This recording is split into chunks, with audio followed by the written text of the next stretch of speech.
So, today we are diving into the exciting world of inverse functions and solving a challenging problem. Let's start by revisiting what inverse functions are all about. In mathematics, an inverse function is simply a function that reverses the direction of another function.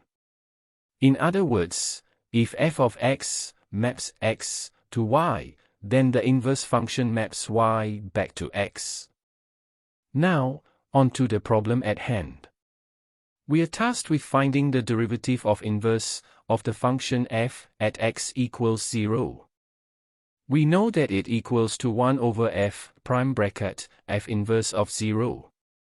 To start, let's suppose that the value of f inverse of 0 is equal to a. Then, we need to find the value of a such that f of a equals 0. Using our equation for f, we know that a to the power of 3 plus 3 a plus 4 is equal to 0. A quick guess and check tells us that a equals -1. But, wait.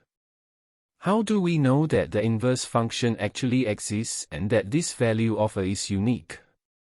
Using the derivative of f, x, we know that f prime x equals 3x squared plus 3.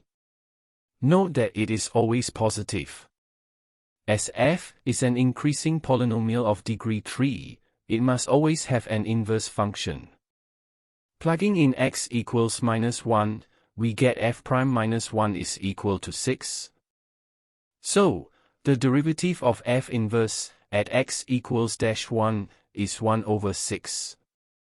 And the final answer is 4. And there you have it. By understanding inverse functions and using some clever problem-solving techniques, we found a solution to this problem.